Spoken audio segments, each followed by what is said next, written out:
Hindi tubig ang umuulan sa isang bahagi ng Barangay Ermitaño sa San Juan City, kundi mga materyales mula sa construction site na delikado kapag tumama sa tao. Tinutukan natin ang problemang ito. Sa record, Isang reklamong dinulog sa amin ng mga residente ng Barangay Ermitaño, San Juan City. Nababalot daw sila ng pangamba dahil sa napipintong muling paglipad ng mga materyales mula sa isang construction site na kapitbahay lang nila.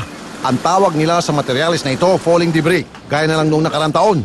Nang dumaan ang bagyong Falcon, naglipara ng mga plywood at ilang bubong na nakapinsala raw sa kanilang pamayanan.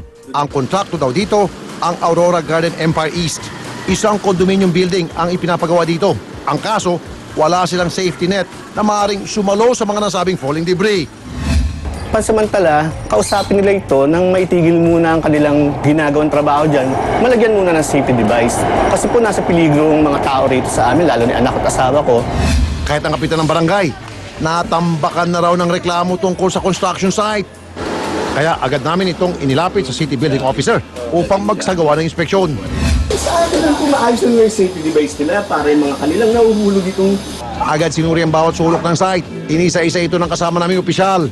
Bandang huli, kumpirmadong may nilabag nga ang kontraktor ng condo unit. Naging violation niya ay improper installation ng safety nets kasi hindi niya mini-maintain. Tinanong namin ang safety officer ng Aurora Garden Empire East tungkol dito. Sinettle na namin yan. Pero kasi sinettle niya siguro yung bago. Yung nakaraan ay yung bago. Yun nga, yung bago. Kung ganun pala sir, abay, huwag na sana niyong intay na may masaktan sa paglipad ng materyales niyo dyan. Pagbaba rito, kahit maliit po yung bato, Nasa linya natin telepono si Architect Romeo Gonzales, ang hepe ng City Building Department ng San Juan City. Sir, Architect, magandang hapon. Sir, magandang hapon po. So ano na po nangyari simula nung makarating po sa inyo yung problema dyan sa lugar na yan? Yung tungkol sa falling debris? Ano pong ginawa niyong hakbang, Sir, Attorney, ay Architect?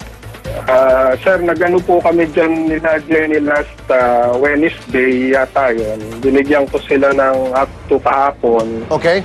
para actually may safety net po yan. Kanya lang, siyempre, nagde-deteriorate yan sa tagal ng construction.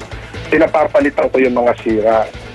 So, binigyan ko sila hanggang kahapon. Kung hindi nila ma-comply, papa-stop ko yung portion na yan. Okay, na-check nyo na po ba kahapon kung nag-comply sila o hindi, Sir?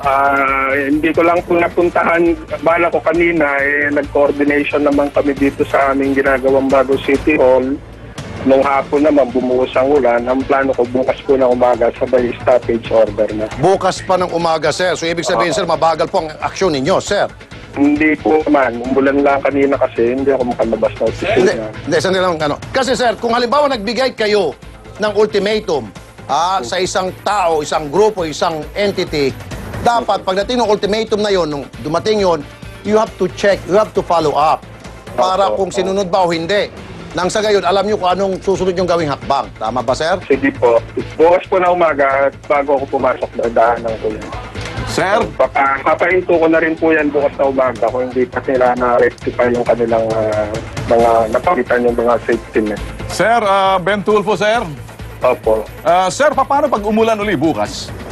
Hindi po, hindi po. Kasi akala ko ba, posibleng umulan uli bukas, sir, dahil Hindi po. sabi ko Bukas na na pag-asa umaga, uulan bukas.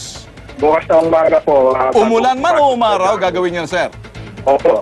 Okay, sir. Paano tolben kung isang buwan umulan? Ayun na nga eh. O paano yan? Hindi po, hindi po. Okay. Kulang May payong kapote naman, sir, eh. Hindi po kung comply bukas yan. Ayun, okay. Rain or shine, ha? Asahan po namin yan. O rain or shine daw, ha? Okay. Sir, Architect, salamat Sige po, ha? Oh, thank you. Okay, sige po. Okay, kasi hindi napuntahan ni Architect. Baka si Chairman napuntahan niya. Ayun, Kasi si taga roon Chairman. siya. Okay, sige. Nasa linya natin telepono si Kapitan Edgar De Jesus ng Barangay Ermitaño, San Juan City. Magandang hapon po sa inyo. Jen, magandang hapon din po. Okay, Chairman. Opo. Chairman, napasyalan niyo po ba, Chairman? Napasyalan niyo ba, Chairman, yung falling debris na sinasabi? Opo, pinapuntahan ko na po. Inaayos nila. Hanggang ngayon, nilalagyan nila ng net. Halos nasa kalahati na sila nung nasa 10th floor na yung nilalagay nilang net eh. Sabi ko, tapusin nila as soon as this week, matapos nila lahat, malagyan nila ng buo yung para hindi na magkaroon ng, ng mga patong lumilipad dito sa barangay namin. Mas magaling pala si Chairman. Napupunta ng chairman. Believe ako kay Chairman. Hindi, kasi malapit lang naman siya Oo, talagang kaya nga, sa lugar oo. na yun. Unlike doon kay architect, Malayo. sa City Hall siya, Oo. hindi ko alam kung gaano kalayo. At saka Oo. pag umuulan, Oo. wala bang tagapain kay architect para chicken? Anyway, nandiyan na si Chairman.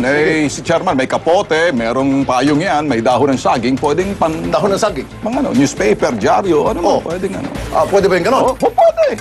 Sige, sige. O, Chairman, kung ganon, salamat po. Nangako kasi si architect sa amin, bukas daw po siya papasyal pa ng umaga. At kapag wala pa raw pong nangyaring action, ipapasara na niya o ipapatigil na raw po yung construction. Ayun. Ay, yun nga po within this week, pag hindi nila nagawa niya, Ayun. sasabihin ko rin kay architect na ipahinto muna yan pag hindi nila tinapos yung Yan. yung buong Okay, yan. Yan ang Chairman. Ang galing. Talagang- Kung lahat ng mga Chairman sa Pilipinas ganyan, saludo tayo. Ay, siyempre. Ay, Aba, Chairman, Oo. ngayon pa lamang po, kami po nagsasabing mabuhay kayo at Ayun. maraming salamat po in advance, Chairman, sir. Okay. Maraming salamat din po. Maraming salamat sa inyong walang sawang suporta, walang iwanan sa damayan. Ako si Ben Tulfo. Hanggang bukas, sama-sama tayong magbalitaan at magtulungan. Ako po si Rafi Tulfo. Susunod na po ang aksyon. Magandang gabi.